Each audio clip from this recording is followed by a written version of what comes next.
बात विद्यार्थियों, आज की ऑनलाइन क्लास में आपका स्वागत है। आज हम अध्ययन करेंगे जायसी के काव्य की विशेषताएं। आपका पहली इकाई में प्रथम प्रश्न पत्र के अंतर्गत हिंदी साहित्य में कबीर और जायसी दो कवि दिए गए हैं। कबीर का हमने काफ़ी कुछ पढ़ा, जायसी के बारे में भी शुरुआत करते हैं। प्रश्न पूछा जाता है कई प्रकार से, जायसी के काव्य की विशेषताएं बताओ, जायसी का काव्य सौंदर्य बताओ,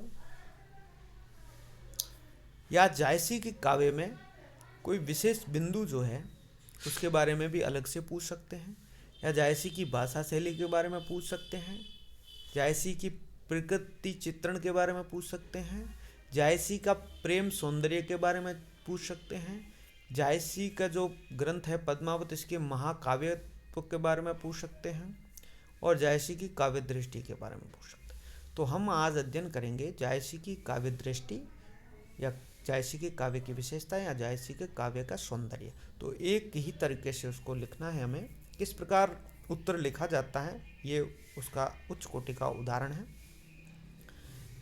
तो हम सर्वप्रथम जायसी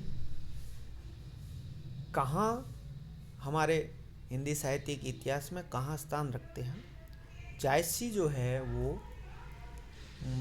भक्तिकालीन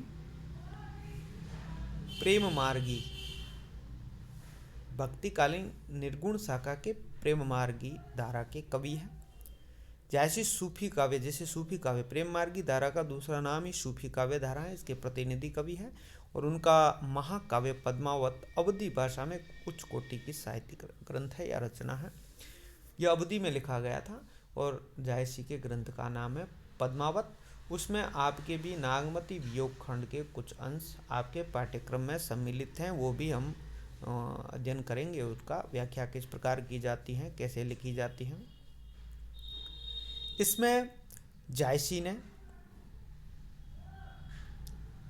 उल्लेख जो एक रचना की है इन्होंने राजा और रानी की, पद्मावती और रतन सेन की, एक बेजोड़ कृति है जिसमें प्रकृति चित्रण अनुपम है, सौंदर्य वर्णन, प्रेम चित्रण, भाव रस एवं श्रृंगार की निरूपक दृष्टि से उच्च कोटि का एक काव्य ग्रंथ है। और इनके काव्य की विशेषता हम निम्न शीर्षकों से कर सकते हैं। सबसे पहला सौंदर्य चित्रण। जायसी ने पद्मावती के रूप सौंदर्य का मनोहारी चित्रण किया है। पद्मावती नायिका है इसकी।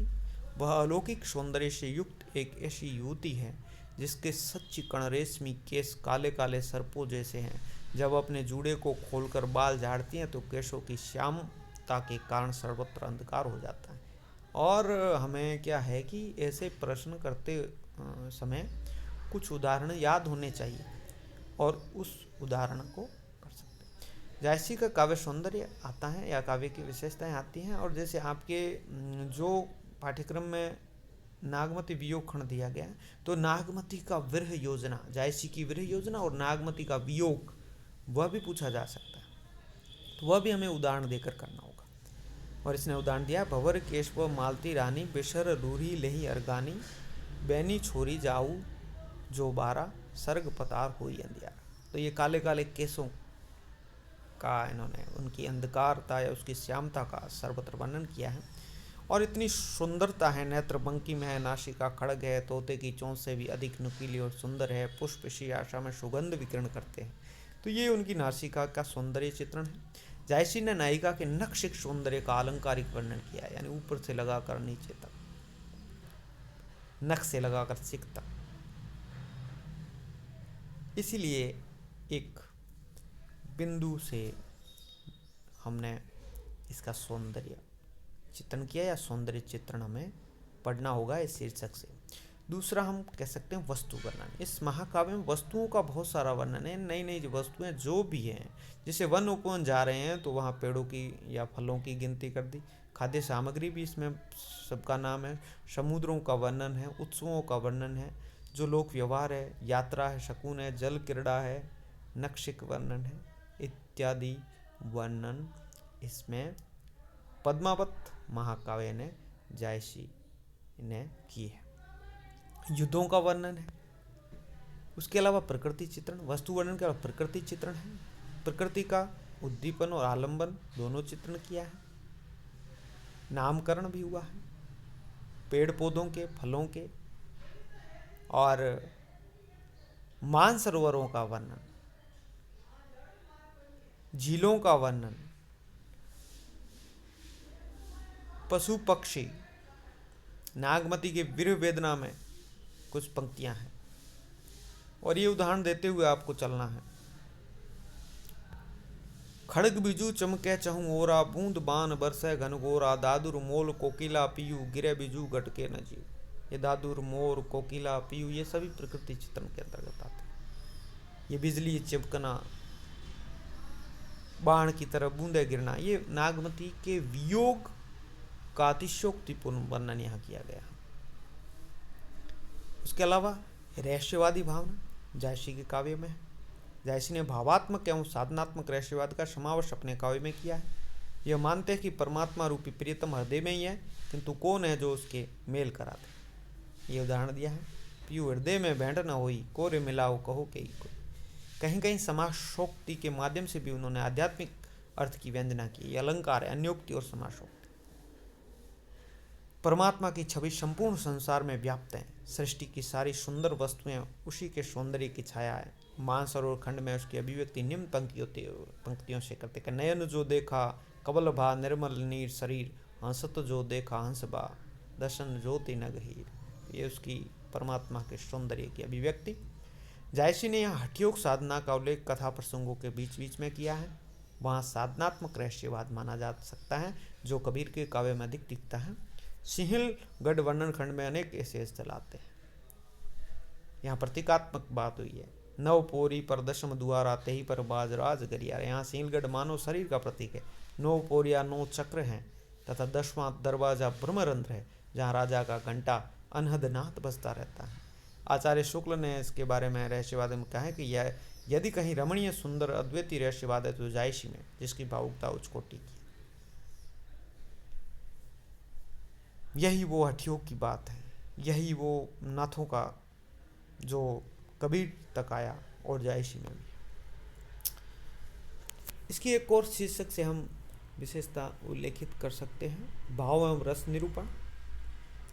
पद्मावत यद्यपि श्रृंगार रस प्रधान महाकाव्य है। ज़्यादा अधिक मूल रस जो कह सकते हैं श्रृंगार है, और उसके बाद गौण रस है, बहुत सारे हैं, तथा उसमें अन्य अनेक भावों और रसों का निरूपण किया गया है। नायिका के सौंदर्य चित्रण में तथा नायक नायिका के मिलन प्रसंगों में तो रति का पूर्ण परिपाक हुआ ही है।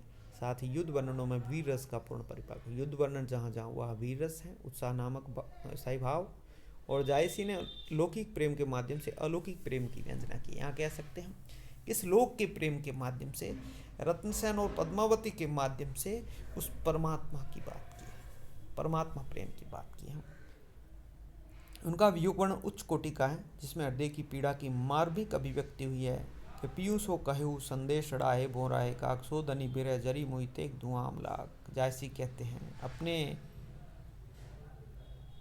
भौरे और काक से कहते हैं, जायसी वो पद्मावती कहती हैं कि पीयूष हो कहे संदेश डा, अपने प्रिय को जाकर हे भौरा और हे काक संदेश डा कह दो, संदेश कह दो कि सो धनी यानी आपकी पत्नी बिरह यानी विरह से जरी मुई जल कर मर गई है, तेग धुआं अमला उमा, उसी का धुआं हमारे लगा तो हम काले पड़े हैं। जायसी एक भावुक कवि थे, अतः उन्होंने विभिन्न भावों के चित्रण में सफलता प्राप्त की है। प्रेम एवं विरह के निरूपण में वो अद्वितीय कहे जा सकते। तो ये जो प्रेम या श्रृंगार रस का चित्रण उन्होंने किया, श्रृंगार का संयोग और वियोग दोनों पक्ष बताए, और अधिकतर जो वियोग पक्ष है उनका विप्रलंब श्रृंगार जिसको कहते हैं वह बड़ा महत्वपूर्ण है, और वह नागमती वियोग खंड में, और वही आपके पाठ्यक्रम में ये अंश पद्मावत के दिए गए।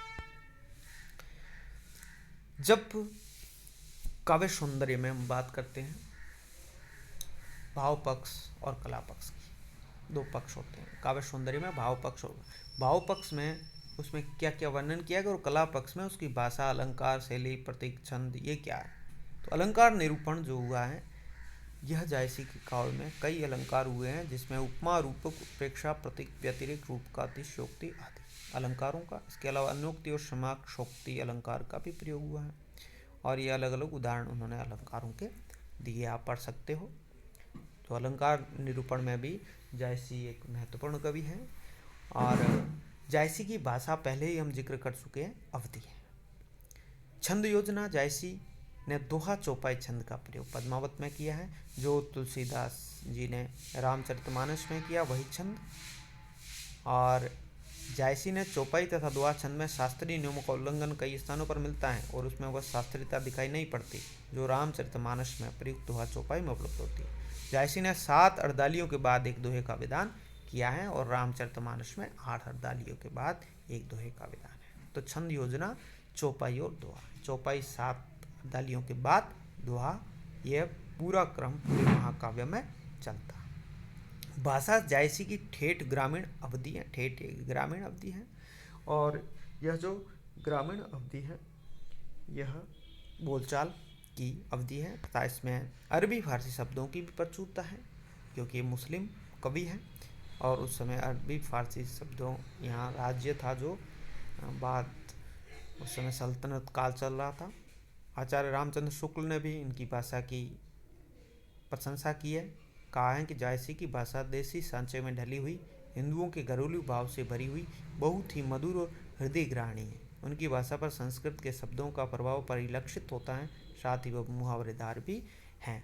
तो इनकी भाषा भी, तो ये भाषा की बात है। तो भाव पक्ष में भी देखिए, ये हिंदुओं की बात की तो हिंदुओं के जो रीति रिवाज वगैरह वो थे, वो सब जायसी के काव्य में आए हैं, पिरोए गए हैं, क्योंकि उन्होंने हिंदू राजा की कथा को अलौकिक प्रेम के लिए चुना है। लौकिक प्रेम के माध्यम से अलौकिक प्रेम की बात की है, तो उन्होंने हिंदू राजा की कथा को चुना है। तो स्वाभाविक है कि हिंदू धर्म की अनेक सारी विशेषताएं उसमें या बातें आती हैं। प्रबंध सौष्ठव का मतलब है उनके प्रबंधात्मक कृति। प्रबंधात्मक कृति की जो जुड़ी हुई है, जो बंधी हुई है, पूर्वापर संबंध में बंधी है, और वो एक महाकाव्य है इनका पद्मावत, जिसकी कथा में प्रबंध सौष्ठव विद्यमान है। उसमें एक कथन पूर्ण सानुबंध कथाएं तथा प्रासंगिक कथाएं पूर्ण रूप से सुसंबद्ध है। रसात्मक वस्तु वर्णनों की प्रधानता है। कवि को कथा के मार्मिक स्थलों की पहचान है। ऐसे मार्मिक प्रसंग है नागमती, विरह वर्णन, सिंहदीप वर्णन, मानसरोवर खंड आदि। तो ये सब कथाएं, और इसके साथ साथ मुख्य कथा के साथ प्रासंगिक कथाएं भी चलती रहती हैं। जायसी कथा के बीच बीच में बहुज्ञता का परिचय दिया है, जिसमें ज्योतिष ज्ञान, भारतीय दर्शन, पाक कला, बागवानी, शस्त्र विद्या आदि का सुंदर समावेश है, जो स्थान स्थान पर दृष्टिगोचर होते हैं। तो समग्रतः या उपयुक्त विवेचन के आधार पर हम कह सकते हैं कि सूफी काव्यधारा के इस महाकवि की काव्य दृष्टि अत्यंत व्यापक थी।